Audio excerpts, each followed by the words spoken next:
Hello, and welcome to the daily Orthodox Christian Scripture reading for the 27th Sunday after Pentecost. Today's Matins Gospel reading is from Luke chapter 24, verses 12 through 35. At that time, Peter rose and ran to the tomb, stooping and looking in. He saw the linen clothes by themselves, and he went home wondering at what had happened. That very day, two of them were going to a village named Emmaus, about 7 miles from Jerusalem, and talking with each other about all these things that had happened. While they were talking and discussing together, Jesus himself drew near and went with them, but their eyes were kept from recognizing him. And he said to them, "What is this conversation which you are holding with each other as you walk?" And they stood still, looking sad. Then one of them, named Clopas, answered him, "Are you the only visitor to Jerusalem who does not know the things that have happened there these days?" And he said to them, "What things?" And they said to him, "Concerning Jesus of Nazareth, who was a prophet, mighty in deed and word before God and all the people, and how our chief priests and rulers delivered him up to be condemned to death and crucified him. But we had hoped that he was the one to redeem Israel. Yes, and besides all this, it is now the 3rd day since this happened. Moreover, some women of our company amazed us. They were at the tomb early in the morning and did not find his body. And they came back saying that they had even seen a vision of angels who said that he was alive. And some of those who were with us went to the tomb and found it just as the women had said.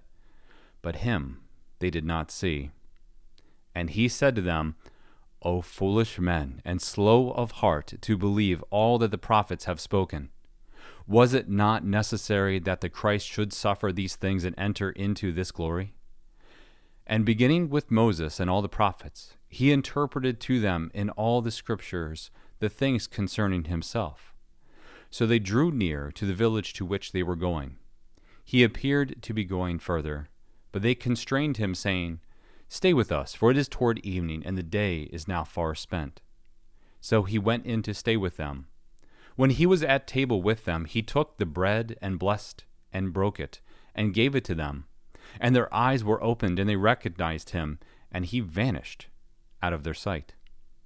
They said to each other, "Did not our hearts burn within us while he talked to us on the road, while he opened to us the scriptures?"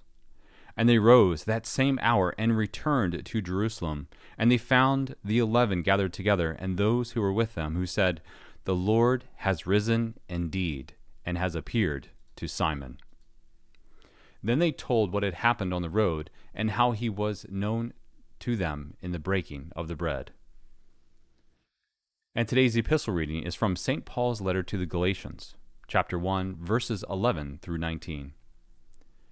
"Brethren, I would have you know that the gospel which was preached by me is not man's gospel. For I did not receive it from man, nor was I taught it, but it came through a revelation of Jesus Christ. For you have heard of my former life in Judaism, how I persecuted the church of God violently and tried to destroy it. And I advanced in Judaism beyond many of my own age among my people. So extremely zealous was I for the traditions of my fathers.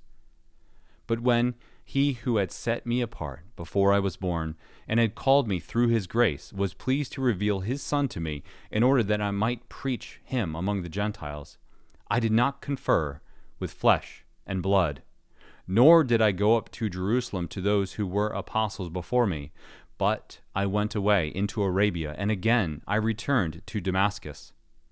Then after 3 years I went up to Jerusalem to visit Cephas, and remained with him 15 days.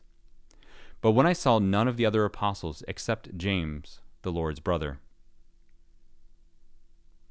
And today's gospel reading is from Matthew chapter 2, verses 13 through 23.